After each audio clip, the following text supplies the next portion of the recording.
शिष्ये संतापहारित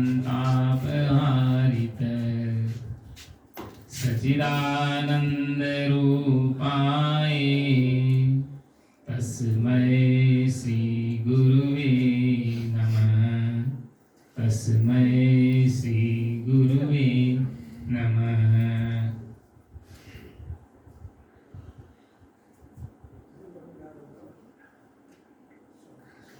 जितपुर फेदी में स्थित श्री कबीर संत सत्संग मंदिर के इस पवित्र प्रांगण में विराजमान सत्संग मंच पर विराजमान परम श्रद्धेय संत श्री तत्पर साहब जी, वयोवृद्ध ज्ञानवृद्ध बुरहानपुर कबीर निर्णय मंदिर से पधारे हुए संत श्री उत्तम साहब जी, वंदनीय संत समाज, सत्संग प्रेमी सज्जनों, श्रद्धा मूर्ति देवियों और प्यारे बच्चों, आज हम सब लोग श्री कबीर संत सत्संग मंदिर जितपुर फेदी में श्री हरि बल्लभ जी रंगोल जी की यादों में यहाँ पर एकत्रित हुए हैं और काफी देर से बहुत सुंदर भजन और ढेर सारी ज्ञान की बातें श्रवण कर रहे थे। मनुष्य का जीवन प्रकृति में एक अनोखा जीवन है और ये प्रकृति के द्वारा ही ये शरीर का सृजन होता है, निर्माण होता है। इस प्रकृति से बना हुआ जो हमारा शरीर है, मिट्टी, पानी, आग, हवा, जिसको हम पंचभौतिक तत्व कहते हैं, उसके द्वारा ये हमारा शरीर का निर्माण हुआ है और इस शरीर को चलाने के लिए भी हमें प्रकृति की जरूरत भी है। जल चाहिए, भोजन चाहिए, आवास चाहिए, वस्त्र चाहिए, औषधि चाहिए और इन सारी चीजों को प्राप्त करने के लिए हमारे पास में अर्थ चाहिए, धन चाहिए और उस धन को प्राप्त करके उसे हमें सारी चीजें प्राप्त कर सकते हैं, जुटा सकते हैं और सही तरीके से अपने जीवन को जी सकते हैं। लेकिन मनुष्य आज अपने जीवन में प्रकृति को छोड़ करके विकृति की ओर चला जा रहा है, अपनी संस्कृति को छोड़ते हुए चला जा रहा है। वो न खाने योग्य चीजें खा रहा है, न पीने योग्य चीजें पी रहा है और न करने योग्य कार्य भी वो कर रहा है। इसलिए मनुष्य को सावधान रहने की आवश्यकता है और अपने जीवन को प्रकृति से जोड़ करके जिए। प्रकृति ने हमें अन्न दिया है, फल दिया है, तरह तरह के मेवा दिए हैं, साग सब्जियां दी है। उसे छोड़ करके मनुष्य जो है तो अभक्ष्य पदार्थों का सेवन करना प्रारंभ कर दिया है।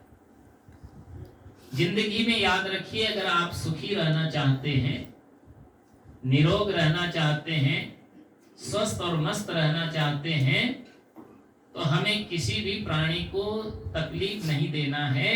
सबको खुशियां और सबकी रक्षा करते हुए हमें अपना जीवन को जीना चाहिए। जो व्यक्ति दूसरे को दुख दे करके, दूसरे को मार काट करके, दूसरे की हिंसा करके, दूसरे प्रकार का पाप करके अगर वो अपने जीवन में खुशियां चाहता है तो उसे जिंदगी में कभी खुशियां मिल नहीं सकती है। चाहे वो पूजा करता हो, चाहे पाठ करता हो, चाहे मंत्र जपता हो, चाहे माला घुमाता हो, चाहे हवन करता हो, चाहे संध्या करता हो, चाहे तर्पण करता हो, चाहे आरती करता हो, वो कुछ भी करता हो, लेकिन फिर भी उसके जीवन में खुशियां मिल नहीं सकती है। सदगुरु श्री आज्ञा साहब जी ने तो कहा भी है कि पूजा गर्चों हाथ जोड़ी, विनती आंखा चिमले रे, और क्या है? पूजा करचो हाथ जोड़ी, विनती आंखा चिमले रे। जिंदगी में याद रखिए कि पूजा करते हैं हाथ जोड़ करके, आंखें बंद करके, लेकिन फिर भी मनुष्य जो है तो उसके बाद वहां से उठने के बाद वो दूसरों को परेशान करने का काम करते हैं, दूसरों को सताने का काम करते हैं, दूसरों को तकलीफ देने का काम करते हैं। और इतना ही नहीं, कितने प्राणियों को मार करके ही लोग खा जाया करते हैं। याद रखिए कि हर प्राणी के अंदर में साक्षात में चैतन्य भगवान का निवास है। इसके अंदर में राम बैठे हैं, चेतना बैठी है, आत्मा बैठी है। और जिस प्राणी के अंदर आत्मा राम बैठा है उसको हम मन कर्म वाणी से कभी भी तकलीफ न दें, ये हमेशा याद रखें। साचा देव नारायण निवास च या भित्र, और तेही लगी सीनो गाड़नो कस्तो काम विचित्र। जिसके अंदर में सच्चा देव नारायण, लोग सोचते हैं कि नारायण कहाँ है? नारायण भगवान कहीं बाहर नहीं है, नर में ही नारायण हुआ करते हैं। जो व्यक्ति नर से नारायण बन जाता है वो कौन होता है?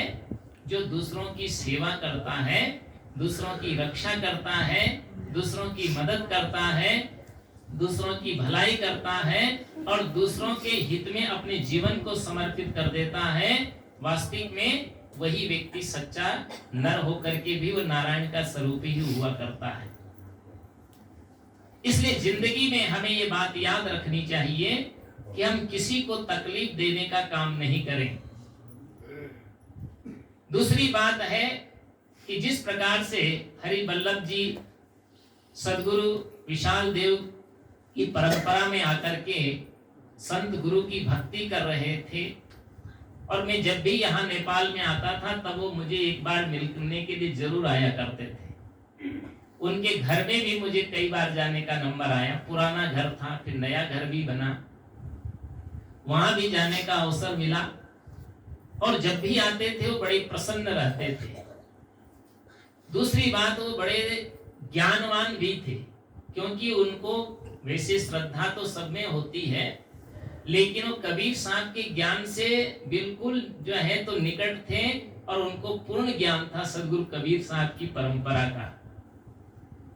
उनका मन यही था कि हमारे बाद भी जो है हमारे बच्चे हैं, हमारी बेटियां हैं, हमारी बुआरी हैं, वो भी सब जो है तो इस उत्तम ज्ञान को अपने जीवन में अनुसरण करें। और वास्तविक है कि माता पिता की उचित बातें जो है तो परिवार के सदस्यों को अपनाना चाहिए। उनकी बात को बहुत ध्यान से, बड़े गौर से सुनना चाहिए और उसको अपने जीवन में अनुसरण भी करना चाहिए। क्योंकि माता पिता से बढ़कर के दुनिया में कोई देवता नहीं होता है। हमारे ऋषियों ने कहा, मातृ देवो भव, पितृ देवो भव, आचार्य देवो भव और अतिथि देवो भव।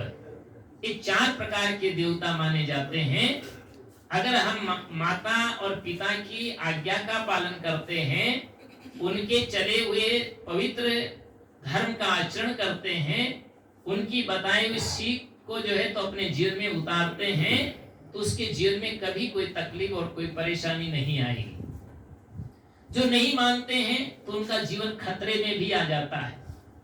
जैसे उदाहरण के तौर पर आप समझें कि एक जंगल में, जैसे तारकेश्वर जंगल है, ऐसे इसको देख करके मुझे जंगल की कहानी याद आ गई कि एक जंगल था, उस जंगल में एक लोमड़ी रहती थी। लोमड़ी जानते? क्या बन जाए? श्याल? श्याल नहीं, श्याल अलग होता है, उसको सियार कहते हैं। लोमड़ी उन्हें फ्याउरो कहते हैं। तो एक लोमड़ी थी, वो अपने एक गुफा में जो है तो अपने 2 बच्चों के साथ में रहती थी।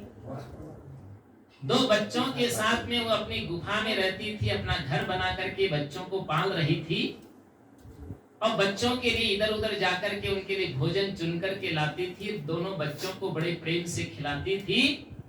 जब बच्चे थोड़े बड़े हो गए, थोड़े समझदार हो गए, जब इधर उधर दौड़ने लगे, उछलने कूदने लगे, तब उन बच्चों से वो लोमड़ी क्या कहती है अपने बच्चों से कि देखो बच्चों, मैं तुमको एक बहुत अच्छी सीख दे रही हूं।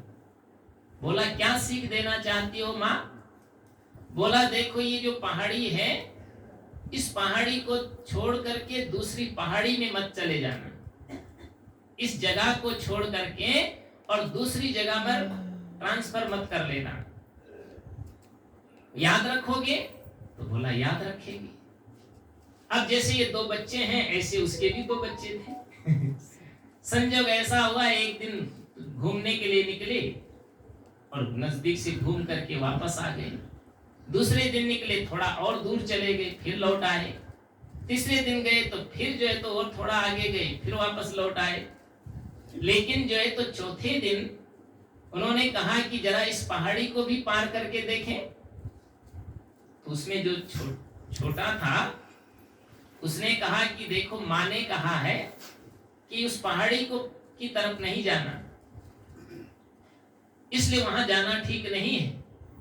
उसने कहा माँ तो कहती रहती है, माँ की क्या बात मानना है, इसलिए जो है तो आज उस पहाड़ी को भी पार करके देख करके आना है। उसने कहा कि नहीं, माँ की बात को याद रखना है, उसकी आज्ञा का पालन करना है, उनके विचारों को अपने जीवन में उतारना है और उनके विपरीत कोई काम नहीं करना चाहिए। लेकिन वो बड़ा था, उसने सुना नहीं और वो कहता है कि तुम नहीं जाते हो तो मैं तो जरूर जाऊंगा, और नहीं माना। वो छोटा वाला बेटा तो वापस लौट करके आ गया माँ के पास, और वो दूसरा बेटा जो है वो पहाड़ी पार करके उधर चला गया। और जैसे उधर गया तो वहां एक शेर रहता था। और शेर ने जब देखा कि कोमल सा जो है तो आहार यहीं आ गया है, तो उस बच्चे को उसने पकड़ लिया, इसने शेर ने। और शेर ने जब पकड़ा तो पकड़ते ही जो है खाने की तैयारी में था, इतने में जो है तो वहां एक सियार आ गया, जिसको सियाल आप बोलते हैं। वो सियार आ गया तो सियार ने कहा कि अरे सरकार, इतनी जल्दी क्यों करते हैं? ये छोटा सा बच्चा है, कोमल सा बच्चा है, इतने से छोटे से जानवर से आपका पेट नहीं भरेगा। तो बोला फिर? बोला इसका एक भाई और है इस पहाड़ी के उस पार, उसको भी पकड़ करके लाइए, तब जाकर के आप तृप्त हो पाएंगे, वो इससे भी ज्यादा कहीं अच्छा है। सियार ने कहा, जब ये बात सियार ने कहा तो शेर ने कहा तुम बहुत चालाक हो, मुझे तो उधर भेजना चाहते हो और पीछे से तुम इसको खा जाना चाहोगे, इसलिए बोला मैं नहीं जाऊंगा। उसने कहा नहीं सरकार, मैं आपके शिकार की रक्षा करूंगा, मैं आपके शिकार की रक्षा करूंगा, मैं जो है तो इसको खाऊंगा नहीं। बोला सही बात है कि बिल्कुल करेक्ट है, बिल्कुल ठीक है, मैं आपके शिकार की रक्षा करूंगा। शेर उधर चला गया, और जब उधर गया तब तक तो वो जो तो लोमड़ी का जो छोटा बच्चा था वो तो गुफा में चला गया था, तो वहां मिला नहीं। और वो जब तक शेर उधर जाता है उसके पहले ही जो तो उसने सियार ने क्या किया कि उसके दोनों कान को खा लिया। किसके? उस लोमड़ी के बच्चे को। लोमड़ी के बच्चे के दोनों कान उसने खा लिया, और जब लोमड़ी के दोनों कान खा लिया बच्चे के, तब तक शेर आ गया। शेर ने देखा कि अरे तुमने जो है तो इस शिकार को देखा तो उसके कान ही नहीं थे। तो सियार से कहा देखो तुमने जो है तो बेईमानी किया है, तुमने रक्षा तो नहीं किया और इसके कान को खा लिया। उसने कहा सरकार आप गलत कह रहे हैं, मैंने पूर्ण रक्षा किया है।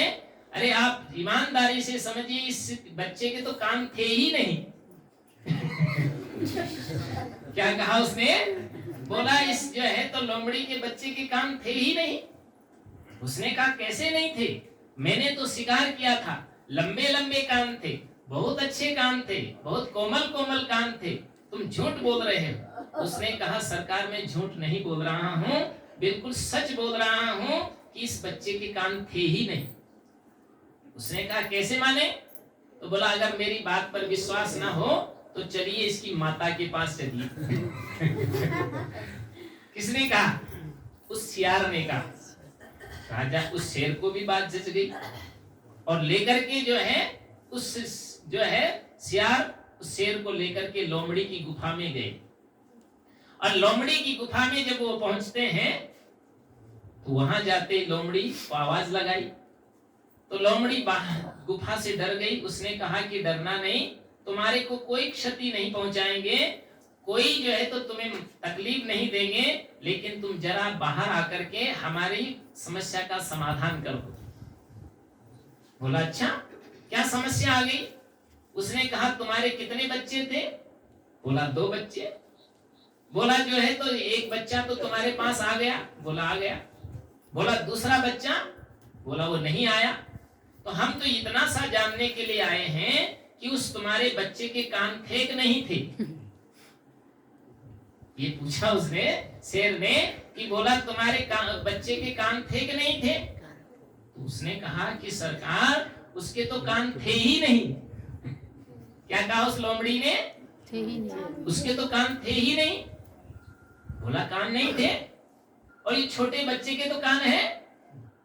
उसने कहा इसके तो कान है लेकिन उसके कान नहीं थे। तब तो सियार की ओर विजय हो गई।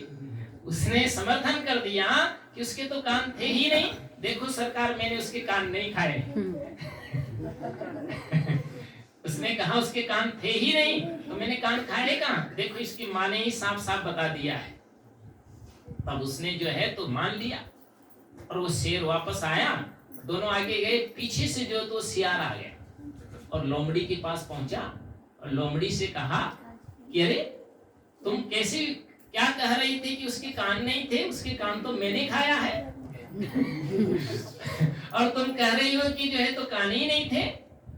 उसने कहा सियार दादा देखो इसके कान होते, कान तो ये छोटे बच्चे के थे, जो इसने मैंने जो बात कही थी उसको इसने जो है तो पालन किया, तो आज इसकी मृत्यु नहीं हुई, ये जीवंत है, ये शिकार नहीं बन पाया। लेकिन वो जो बड़ा था उसके कान नहीं थे, क्योंकि मैंने जो बात कही उसको उसने सुना ही नहीं। अगर कान होता तो क्यों नहीं वो सुनता, और मेरी बात को क्यों नजरअंदाज करके उस पहाड़ी के उस पार जाता, और आज वो शेर का शिकार क्यों होता? इसलिए जो तो उसके कान नहीं थे। ये बात सुनकर के सियार भी बहुत खुश हुआ और लौट कर के आया। कहने का मतलब ये है कि देखो माँ ने बहुत अच्छा संदेश दिया था कि उस पार नहीं जाना, लेकिन वो नहीं माने, इसके कारण उसकी मृत्यु हो गई, और उसका जो छोटा था वो आज्ञाकारी था, उसका जीवन अच्छा बन गया। हमें भी यही बात याद रखनी चाहिए कि जो हमारे आमा है, बुआ है, माता है, पिता है, बड़े गुरुजन हैं, उनकी बात को जो है तो ध्यान लगा करके श्रवण करना चाहिए। सुनने का मतलब ये होता है कि सुन लिया, इधर से सुना और उधर निकाल दिया, तो वो सुनना नहीं हुआ करता है। सुनने के बाद उसको अपने जीवन में उतारना भी चाहिए, उस पथ पर चलना भी चाहिए, उसका अनुसरण भी करना चाहिए, और उनके जो पवित्र आदर्श हैं उन आदर्श की पालना भी हमें करना चाहिए। इसलिए हरि वल्लभ जी जो है तो कबीर साहब की परंपरा के महान भक्त थे वो, और ज्ञानी भी थे, और ज्ञानी ही नहीं थे, रहनी और आचरण संपन्न उनका जीवन था। तो उनके जितने भी परिवार के सदस्य हैं, चाहे बेटा हो, चाहे बुआरी हो, चाहे नाती नातिन हो, चाहे छोरी हो या छोरा हो या कोई भी हो, सबको उनके अच्छे विचारों को अपने जीवन में आत्मसात करना चाहिए। साकारी रहना चाहिए, सदाचारी बनना चाहिए, संस्कारी बनना चाहिए, और साथ साथ में विवेकवान बनना चाहिए। ये प्रेरणा कहाँ से हमको मिलती रहेगी? इस संत गुरुजनों का सत्संग करने से, उनके समीप आकर बैठने से, उनका भजन और ज्ञान श्रवण करने से मनुष्य के चित्त की शुद्धि होगी। जिसका चित्त शुद्ध हो जाता है, वास्तविक में उसी के जीवन में आनंद होता है। आप सब जानते हैं कि जाना तो सभी को रहता है, ऐसा कोई दुनिया में नहीं जो इस धरातल पर हमेशा रहा है। न चाहते हुए भी व्यक्ति को जाना पड़ता है। इसीलिए तो किसी ने गाया है कि जहां रहे हो निकलना पड़ेगा। बोलो, जहां रहे हो निकलना पड़ेगा, नहीं चाहने पर भी चलना पड़ेगा।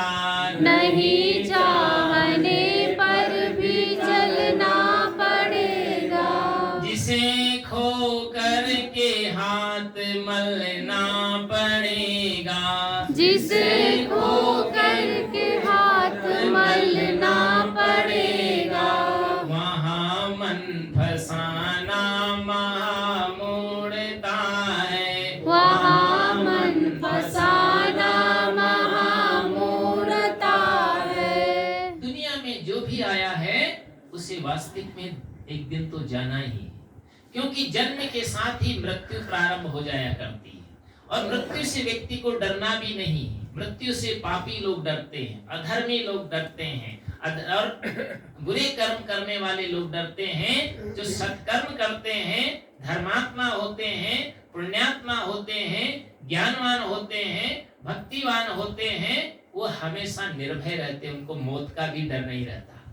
सदगुरु कबीर साहब से किसी ने कहा आपकी मौत आ गई है, तो कबीर साहब ने कहा जय मरने से जग डरे मेरे मन आनंद, और कब मरी हो कब पाई हो पूर्ण परमानंद।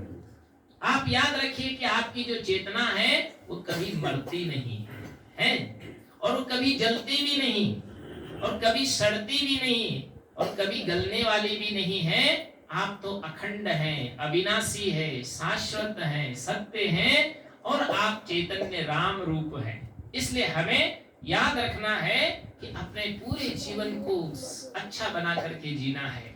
तो सदगुरु का जो उपदेश है, उस उपदेश को एक एक जो है तो मंत्र समझ करके और उसको अपने जीवन में हृदयांगम करना चाहिए। देखो सदगुरु श्री संत शरण साहिब जी हुए, उनके सानिध्य में जो है तो कितने साधक आए, कितने भक्त सज्जन आए, और उन्होंने कितने लोगों को अपने जीवन में अच्छी सीख और अच्छी प्रेरणा दे करके, और उन्होंने जो है तो लोगों को बदलने का काम किया। और उनके सानिध्य में अंतिम अवस्था में भी देखो नए नए साधकों ने जो है तो प्रवेश लिया, और प्रवेश लेकर के उनके जो ज्ञान है, उनकी जो रहनी है, उनका जो आचरण है, उनकी जो कथनी है, जो उनकी जो करनी है, उसको समाज में प्रचार प्रसार करके, और जो है तो देखो यहाँ जीतपुर फेदी में भी बहुत सुंदर आश्रम का निर्माण कर दिया, इस मंदिर का निर्माण कर दिया। बजाओ ताली। क्योंकि मंदिर जो है तो इसलिए बनाया गया है कि यहाँ सबके दिल मंदिर के अंदर में ज्ञान की रोशनी बढ़े। है साधु के रहने के लिए तो सभी जगह होती है, लेकिन ये वह मंदिर है, वो ज्ञान का मंदिर है। एक तो मूर्ति का मंदिर होता है, तो मूर्ति तो बोलती भी नहीं है, तो डोलती भी नहीं है, खाती भी नहीं है, तो पीती भी नहीं है, चलती भी नहीं है, और कुछ करती भी नहीं है। लेकिन जो संत जो है तो जितने भी है ये मूर्तियां ही, हमारे यहाँ संतों को मूर्तियां ही कहा जाता है। इसीलिए तो आप लोग पूजा करते हैं, इनकी फूल चढ़ाते हैं, फल चढ़ाते हैं। क्यों चढ़ाते हैं? क्योंकि इन्होंने अपने जीवन को तराश करके और एक आदर्श जीवन बनाया है। जैसे अगर पत्थर होता है, उस शिल्पकार उसको तराश देता है, उसी में से शिव बना देता है, कृष्ण बना देता है, राधा बना देता है, रुक्मणी बना देता है, जानकी बना देता है, हनुमान बना देता है, पशुपति बना देता है। कौन? कोई उनको जो है तो कोई गुरु मिल जाता है, शिल्पकार मिल जाता है, अनगढ़ पत्थर को तो उसको पूजनीय बना देता है। इसी प्रकार से जब सदगुरु हमें मिल जाते हैं तो हमारे अज्ञान को दूर करके और ज्ञान का प्रकाश मानव हृदय के अंदर कर देते हैं। इसलिए सदगुरु का जो ज्ञान है उसको हमें अपने जीवन में अनुसरण करना चाहिए। इसलिए किसी ने कहा है कि जिंदगी जीना आसान नहीं होता, और बिना संघर्ष के कोई महान नहीं होता, और जब तक न पड़े चोट हथौड़े की तब तक पत्थर भी भगवान नहीं होता है। इसलिए जीवन में हमको ये बात याद रखनी चाहिए कि हम अपने जीवन में अच्छी तरह से अपने जीवन को तराशें और सदगुरु के पास जाएं, समय निकाल करके उनका ज्ञान श्रवण करें, उनके बताए हुए पथ पर चलें, और अपना भी सुधरें, और साथ साथ में बच्चों को भी सुधारने का काम करें। क्योंकि श्री राम आचार्य शर्मा जी बहुत अच्छी बात कहे थे कि हम बदलेंगे युग बदलेगा। क्या बोला? हम बदलेंगे युग बदलेगा, और हम सुधरेंगे युग सुधरेगा। कोई सुधरे या ना सुधरे, कोई बदले या ना बदले, हमको उसकी टेंशन नहीं पालना है, हमें तो स्वयं को बदलना होगा। अगर एक व्यक्ति सुधर जाता है तो समझ लीजिए वो पूरे परिवार को सुधार सकता है, पूरे समाज को सुधार सकता है, पूरे राष्ट्र को बदलने की ताकत उसके अंदर में हुआ करती है। तो हमें एक एक करके सुधरने का संकल्प लेना है और अपने जीवन को अच्छा बना करके सच्चाई के मार्ग पर चलना है, सत्कर्म करना है, गुरु की भक्ति करना है, और शाकाहारी और सदाचारी बन करके अपने जीवन को कल्याणकारी बनाना है। मैं ज्यादा बातें नहीं करते हुए अपनी बात को यही विराम देना चाहूंगा।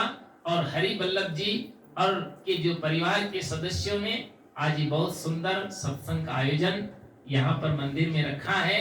आप लोग बड़े पुण्यशाली हैं जिनको ऐसे धर्मात्मा माता पिता मिले। वो दोनों भाई बहुत अच्छे थे। अमीर जी भी जो है हमारे साथ बहुत भ्रमण किए हैं। हमारे राजस्थान में भी श्री आज्ञा साहब के साथ में कई महीना तक वो जो है तो वहां जाकर के भ्रमण किए हैं। तो उन दोनों का बहुत अच्छा प्रेम था, अच्छी श्रद्धा थी, अच्छी भक्ति करते थे और दिल के भी उदार थे, कंजूस नहीं थे। जब भी कहीं साधु मिल जाते तो अपने घर में ले जाते थे, है ना? क्यों? उनके दिल में पुण्य ही सब कुछ वो माना करते थे और पुण्य से धर्म से बड़ा और दुनिया में कुछ नहीं हुआ करता है। इसलिए आप सभी पुण्यशाली बने, सत्कर्म करें और सदगुरु कबीर साहब के मंदिर में आए और उनके ज्ञान को अपने जीवन में आत्मसात करें। बस जीवन का कल्याण इसी में है। इन्हीं शुभकामनाओं के साथ मैं अपनी वाणी को विराम देता हूँ। आप सभी का मंगल हो, आप सभी की प्रगति हो, आप सभी की उन्नति हो और सबका जो है तो कल्याण हो। इन्हीं भावनाओं के साथ मैं अपनी बात को विराम देता हूँ। बोलो सद्गुरुदेव की जय।